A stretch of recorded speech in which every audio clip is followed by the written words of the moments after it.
I've been putting way too much time into this game. So much that I almost don't want to recommend it to anyone. Not because it's bad, but because it's hard to explain. It's demanding, it's uncomfortable, it's unfinished. And yet, it's one of the most interesting gaming experiences I've had in a long time. This is No Rest for the Wicked, and it may be the best game you've never played.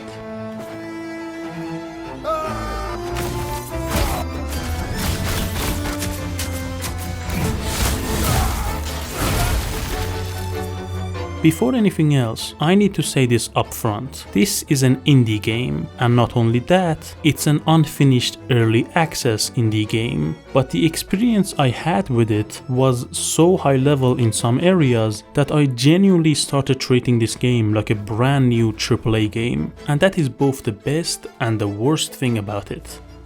Okay, what am I even talking about? What kind of game is No Rest for the Wicked? At a glance, No Rest for the Wicked looks like a dark fantasy action RPG with an isometric camera. It's not exactly new. There are a lot of similar games, but once you actually start playing, you realize this game is a very strange mix of a lot of different ideas. The combat very much resembles Souls-like games. There is a big emphasis on resource gathering, hunting and fishing. You can rebuild and upgrade the town. You can purchase and customize your own house. It has climbing and swimming mechanics that remind me of Breath of the Wild. There are a lot of things this game does amazingly well, and there are also moments that made me want to bash my head against the wall in disappointment. So let's start with the combat, which in my opinion is where this game shines, and it shines brightly. Combat feels tight, responsive, beautiful, and incredibly satisfying. You got two main resources, stamina and focus. Stamina should be fairly obvious. It's used for attacking, dodging, and basically everything else. You need to manage it carefully. If you run out of stamina while swimming, you'll drown. If it happens while climbing, you will fall. If you overuse it in combat, you'll get caught with your pants down and die shortly after, so you have to keep an eye on it. Focus, on the other hand, is the opposite of stamina. It builds as you take action, not just attacking or blocking, but even timing your gathering strikes correctly will give you focus, which I'm going to talk about in a second. You can spend your focus on spells, weapon arts, and buffs in general. This system works beautifully. You are constantly making decisions. Do I push my luck? Do I back off? Do I save focus for a spell? Or should I burn it down and buff my weapon? It's simple on paper, but it makes combat feel alive and dynamic. Spells in this game feel amazing to use. Switching between melee and ranged combat is smooth, and the visual effects are seriously beautiful. You'll find yourself just enjoying how they look in motion. Weapon arts are just as flashy. There aren't a ton of them, but the ones in the game are fun and satisfying to use. Some unique weapons even have extremely powerful weapon arts, which makes the time you spent on gathering focus feel rewarding. Backstabs in this game are incredibly satisfying. I mean, just look at this animation. Every weapon type has its own unique backstab animation, each crafted with attention to detail. It's one of those touches that didn't have to be this good, but it is, and I love it. Enemies also feel smart. They don't just stand there and let you hit them. They'll dodge your attacks, they will parry you, they will use buffs or weapon enchantments, and they even throw bombs at you if you have the audacity to be outside stabbing distance. Most of the time enemies feel reactive and intentional, like they are actually fighting you. And I know the way I'm talking about combat makes it sound perfect, but it's not. One issue is the parrying system. Okay, what happens when you parry an enemy in a game?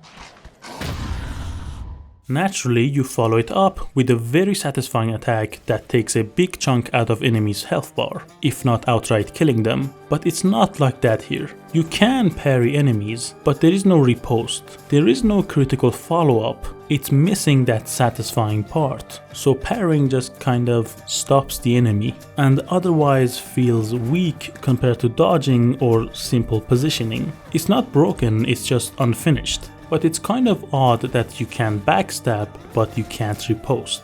Another big design choice, and I'm not even sure if I want to call it a problem, is how death works in this game. Enemies don't respawn when you die or when you rest.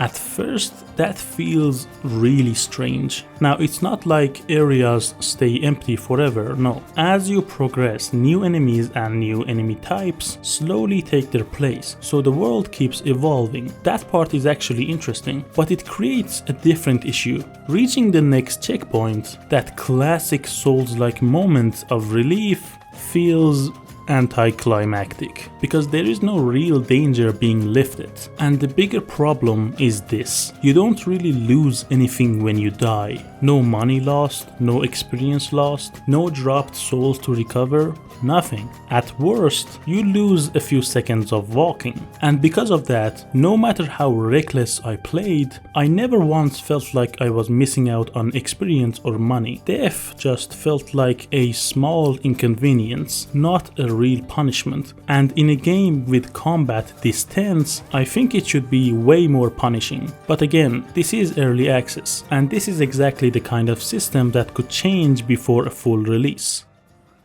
But now I want to talk about my favorite part of the game, something the developers absolutely nailed. Visually, this game is stunning, genuinely gorgeous. The lighting alone is incredible, some of the best I've seen in a game like this. Characters move beautifully, animations are smooth, expressive, and full of personality. Weapon movesets don't just look different, they feel different. Swords and rapiers are fast and nimble. Heavy weapons, on the other hand, feel devastating, with powerful strikes that carry real weight. Every animation is carefully crafted. Nothing feels cheap or rushed. This game is a true feast for the eyes. And for the cherry on top, the amount of small details this game has is just crazy. Frozen enemies shattering into pieces when you finish them, your sword cutting through tall grass, fire spreading naturally through dry fields. It's remarkable attention to detail, the kind you usually expect from massive AAA production, not an unfinished indie game.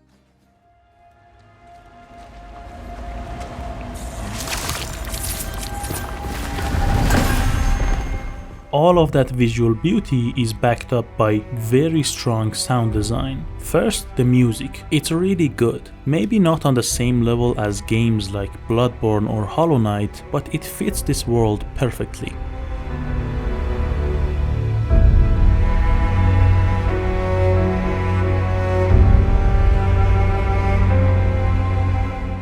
Then there is the voice acting, which honestly surprised me. Every line is delivered with the right emotion. This is a bleak, dying world, and the characters sound like they live in it.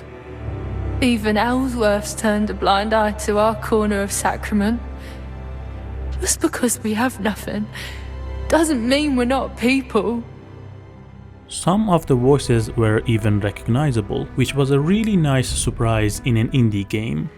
My God. You're Serim. The Watcher's call has been answered. Ha! I told that old coot he was wasting his time. For once, I'm glad I was wrong.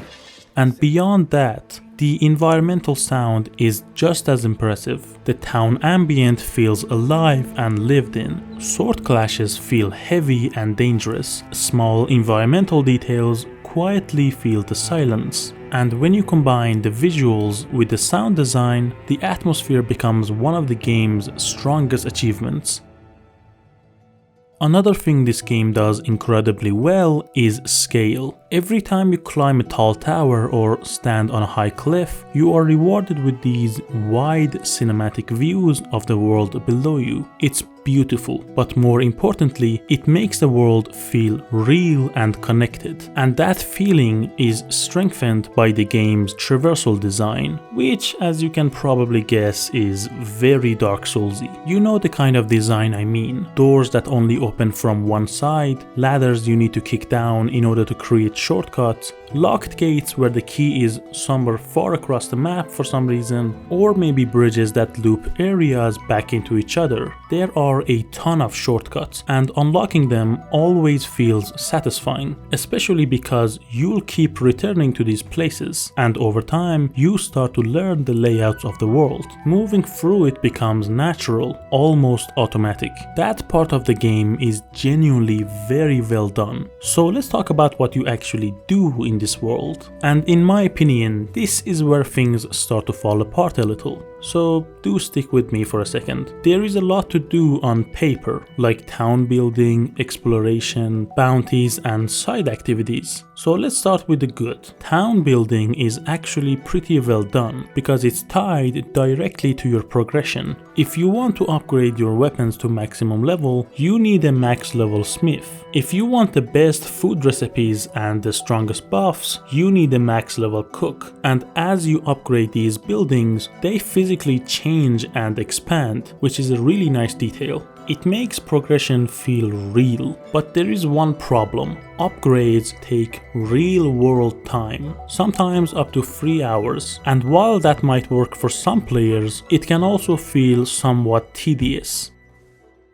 And then we get to the biggest missed opportunity in the entire game: exploration. There are plenty of secret locations and hidden paths, but in about 99% of them, what you find is a chest, a random resource, or randomized loot. Even gear on the ground is usually randomly generated, so you almost never discover something truly unique. Because of that, exploration just doesn't feel rewarding enough, and that's a shame, because the world itself is genuinely interesting. It makes you want to search every corner, but rarely gives you a satisfying reason to do so. Bounties are another mixed bag, but honestly they lean more toward disappointing. Some of them are actually great. One bounty had me track down 3 warriors in the sewers, each with a completely different fighting style, and it was a very memorable and fantastic fight. But most bounties are either repeat boss fights or simple filler tasks such as catching fish or opening chests, and the reward you get for them are not meaningful in any way. And I really wish these unique encounters were tied to proper quests with story, lore and context, because that would make the world feel so much richer than just grabbing a task from a guy who insults my drip every time I see him. Maybe it's time you trade in that silly outfit for a uniform. Beyond combat, gameplay in No Rest for the Wicked is surprisingly satisfying. Healing in this game is done through food, and the amount of healing depends on meals you cook ahead of time. Ingredients come from hunting animals or gathering resources throughout the world. But the odd thing is that there is no hunger bar, which I honestly don't know how to feel about. Resource gathering is another surprisingly fun system. Chopping down trees, mining ores and digging feels satisfying. There is actual skill involved. Timing your strikes properly makes gathering faster or more efficient, and this feeds directly into progression because you need these materials to upgrade your weapons, build and improve your town, craft food and items for combat. What isn't satisfying is the inventory system. I really hate the inventory system. Now here's the frustrating part. When you start the game, you only have half of your inventory available. To unlock the rest, you need a resource called Plague Ichor, which drops from bosses and major enemies. Sounds fine, except that same resource is also used to increase the amount of time you can heal in combat, unlock extra weapon slots, and unlocking ring slots. So you are constantly forced to choose between core systems. It feels restrictive and frustrating, especially when you are forced to throw away valuable items, sometimes without even knowing what they are yet. Honestly, this part of the game is a real pain in the ass, and I really hope the developers separate these systems in the future. Okay, enough bitching. Let's talk about the story. I've intentionally kept this part last, and I'm not gonna go too deep here. First, because spoilers, and second, because the story is not finished yet. You play as a Serim, part of an old race of monster hunters. You are sent into a land plagued by a terrifying disease that turns people and animals into grotesque monsters. Your goal is to find out where it's coming from and put a stop to it. Yeah, it does sound kind of cliche, but there are genuinely interesting ideas here. The way this disease looks is disturbing, gruesome, and uncomfortable in a way that makes you want to explore more. But there are very few ways of actually learning about the game and the lore. Occasionally you'll find notes or interesting item descriptions, but 95% of them are just useless. The main story quests are really the only way to get context. That is a missed opportunity, because the world itself is interesting and deserves more storytelling in the environment, side content, or just different quests. There is one exception though. There is one small side quest that really stayed with me. If you don't want to get spoiled, you can skip to this. At some point in the story, the town enchantress asks you to check on a woman who bought a healing rune for her sick husband, a man who had been bitten by an infected animal, and nobody has seen the woman since that day. When you arrive at their house, you see their child who is waiting outside the father's room, told not to go in, and the door is locked. You find a way inside and realize the plague had already gone too far. The mother was forced to kill her own husband to stop the infection, but it was already too late. She was infected too, feeling the disease take root inside her body, and she had no choice but to unalive herself, leaving a note asking you to take care of the child, and later that child is adopted by the enchantress. It's a small quest, but it adds an incredible amount of weight to the world. I hope the full release has a lot more of these quests, because this one, although very sad and tragic, was also very memorable. One more thing I should mention, as it seems co-op is a big part of the newer updates. It looks like a lot of fun, but I did not try it, partly because I wanted to experience everything the game had for myself, and partly because I have no friends. I also ran into a few technical issues while playing. First, VSync doesn't seem to work for me. Even when it's turned on, I experienced a fair amount of screen tearing. That may just be my system being weird, or it could be something they fix in a future update. Either way, it's worth mentioning. The game also crashed twice in about 25 hours of playtime. For an early access indie game, that's honestly not too bad. These issues were not game breaking, but it's something to keep in mind if you're jumping in early. Okay, these are my final thoughts. About the game, I'm not dying. Hopefully. This is an unfinished early access indie game, and yet it does not feel like one. The visuals, the combat, the sound design, the amount of small details, everything shows an incredible amount of care and ambition. Except that stupid inventory system. All my homies hate the inventory system, if I had any. But even with its rough edges and unfinished systems, playing this game was a joy from start to finish. I genuinely forgot I was playing an early access indie title. The foundation here is something special, and with more polish, a few changes, and a full release, this could easily become one of the best games I've ever played. No Rest for the Wicked is not finished, but after the time I had with it, I know this is a world I could get lost in for a very long time.